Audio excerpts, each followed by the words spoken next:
স্ত্রীকে ৪টি কথা কখনোই বলবেন না। স্ত্রীকে কয়েকটি কথা, আমি এখন যে কয়েকটি কথা বলবো, এই কয়েকটি কথা আপনি স্ত্রীকে কখনোই বলবেন না।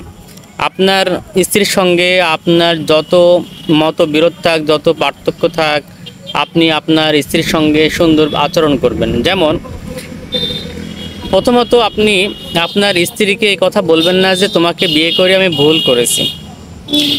আপনি আপনার স্ত্রীর সঙ্গে এই কথা কখনোই শেয়ার করবেন না। আপনার স্ত্রী যদি একটু খারাপ হয়, আপনি কখনো এই কথা বলবেন না যে তোমাকে বিয়ে করে আমি ভুল করেছি। এই কথা কখনোই কখনোই বলা যাবে না, তাহলে কিন্তু সংসারে অনেক অশান্তি সৃষ্টি হবে। আর তোমার সঙ্গে বিয়ে হয়ে আমার জীবনটা নষ্ট হয়ে গিয়েছে, এই কথা কখনোই বলা যাবে না যে তোমার সঙ্গে বিয়ে করে আমার জীবনটা নষ্ট হয়ে গেছে। সাবধান, আমরা সবাই সচেতন হয়ে যাব, সবাই সাবধান থাকবো যে আমার মুখ দিয়ে, আপনার মুখ দিয়ে কখনোই যেন এই কথাটা না বের হয় যে তোমাকে বিয়ে করে আমার জীবনটা নষ্ট হয়ে গিয়েছে। এই কথাটা কখনোই বলতে যাবেন না। আর আপনি এই কথাটা কখনো বলবেন না যে তোমার মতামতের গুরুত্ব আমার কাছে নেই। আপনি এই কথাটা কখনোই বলবেন না যে তোমার মতামতের গুরুত্ব আমার কাছে নেই। আপনি আপনি আপনার স্ত্রীর মতামত নেবেন, এক কথা পরামর্শ।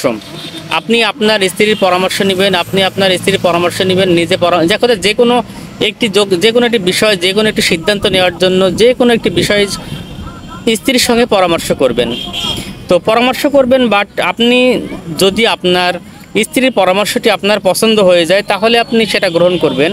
আর যদি পছন্দ না হয় সেটা গ্রহণ করার দরকার নেই, আপনি যেটা ভালো মনে করেন সেটাই করবেন। তবে কখনো এই কথাটি বলবেন না যে তোমার পরামর্শ আমার দরকার নেই। আপনি পরামর্শ নেবেন, পরামর্শ কিন্তু এটা রসুলের সুন্নাত।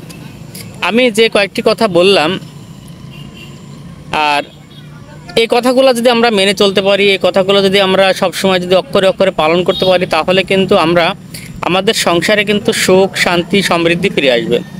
তো আমরা আশা করব সব স্ত্রীর সঙ্গে যেন এই কথাগুলো কখনোই না শেয়ার করার জন্য।